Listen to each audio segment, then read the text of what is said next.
What's up guys?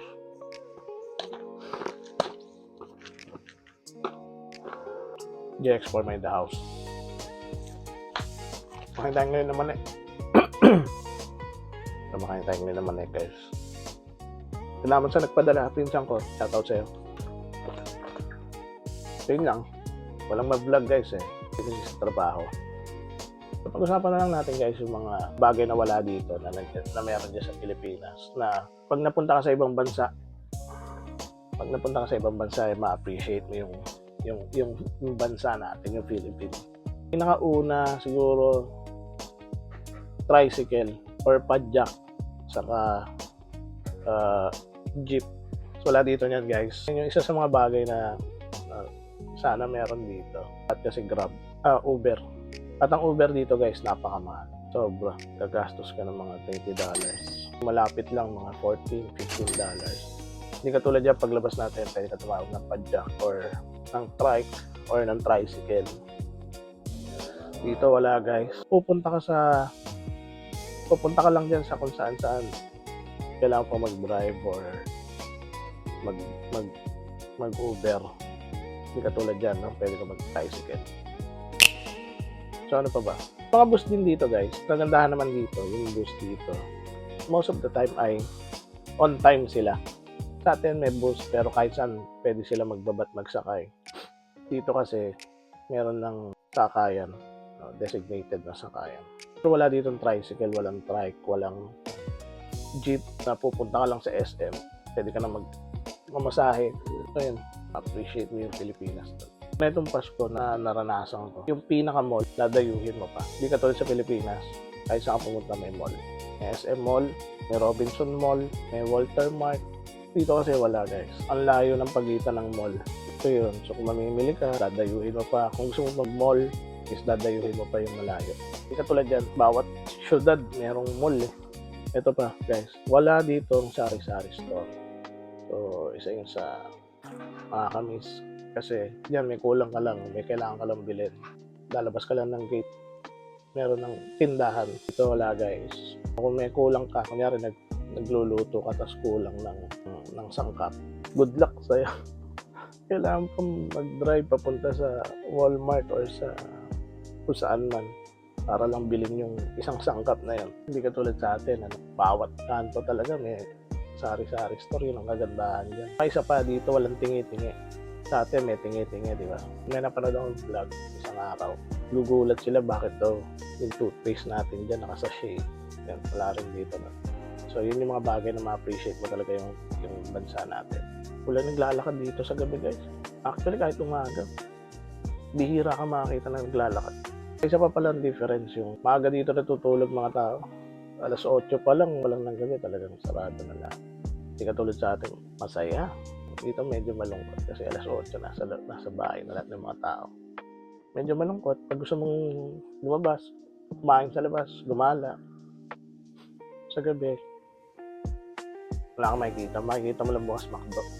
Minsan nga inaya ko yung anak ko, umikot-ikot, 10 o'clock, wala kaming nakita guys eh. Sarado lahat eh, nauwi kami McDo. Makapaniwala dito guys, walang chicken ng McDonald's dito. Kung gusto mo ng chicken talaga, pumunta ka ng Jollibee, dadayuhin mo pa kung yan. Walang chicken yung McDo. Mapupurga ka sa burger dito. Ano pa ba? Pag-usapan natin yung mga wala dito na meron na wala dito na nandyan na ma-appreciate yung Philippines. Yung bansa natin. Isip pa ako. Ano lang kasi to guys. Wala kasi kung mag-vlog ngayon. Busy sa trabaho. Kaya usap na lang tayo. Pa ako. Malaking bagay yun guys, yung tricycle, trike, or padjak, saka yung jeep. Malaking bagay yun. Kaya nandiyan sa Pilipinas guys, appreciate yung mga public transportation kahit na napaka-traffic, dito wala yun. Ito yung mga magagandang nandiyan sa Pilipinas na wala dito. Malaking bagay yung sari-sari store. Kaya dito pag nag-grocery dapat kompleto na lahat. Wala kang makalimutan. Hindi, yari ka. Dito wala ring gasoline boy. Self-service yung gasolinahan dito. Ikaw magkakarga. Yan. Appreciate yung mga gasoline boy natin dyan. Shoutout sa inyo lahat. Naisip pa ako isa eh. Dito walang mga food park dito guys. Walang mga ganun-ganun dito. Kainan. masasabi ko dito sa area namin, dito sa area namin walang, diyan na-mix ko yung yung lagi namin pinupunta ang food park na kaming pamilya sa may Bukawi. Nakamiss yun. Wala rin dito rititin ng barbecue. Tapos paggabi, sa amin, pag namin na yung barbecue, matatakam ka talaga, makapabili ka. Dito, wala guys. Bawal magtinda dito. Walang fishball, walang barbecue, walang kwek-kwek. Kung gusto mo na mga ganon, punta ka pa sa Seafood City, yung Filipino grocery store dito. Ito ka bibili. Baka mahal naman. Kasi dito, pag bumili ka, kino-convert mo sa peso. Naisip mo, uy, napakamahal naman nun. Yun yung mga bagay na ma-appreciate mo talaga yung bansa natin. Nakakamiss lang. Pero ganun talaga eh. Kailangan magtrabaho, magsakripisyo para sa pamilya, diba? So yun muna guys. Kita-kita tayo sa susunod na vlog. Ingat kayo palagi dyan. Let's go! So yan guys, kita niyo yung kwarto. Samahan nyo lang ako magbalik ng UPS. UPS! Para may vlog tayo. So, para may ma-vlog tayo, samahan nyo ako magbalik sa UPS. Let's go!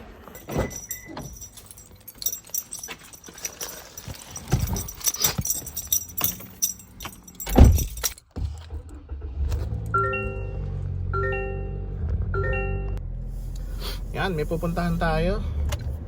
Minsan pala isasama ko kayo sa pag nag-pick up ako. May sideline kasi ako guys eh.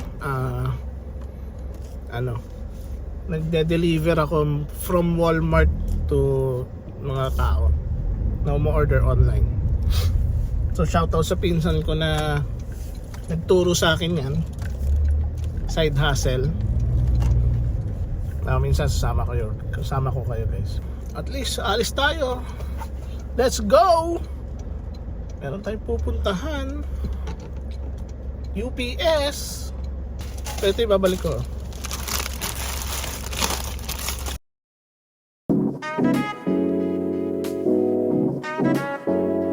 Okay, so nandito na tayo sa UPS. Ayan o, UPS. Kita ba? UPS. So, babalik lang natin guys. Let's go.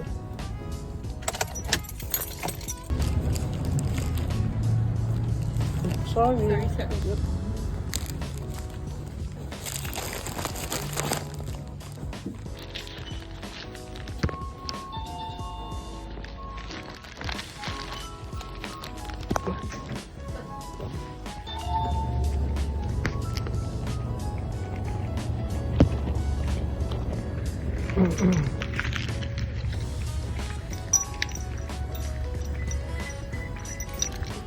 go. Basta tayo guys. So yun lang. Uwi na. Okay, yun na talaga. Babay na talaga to. See you sa susunod na vlog. Ingat kayo dyan. Ingat kayo dyan. So, bye bye. See you sa susunod na vlog. Let's go.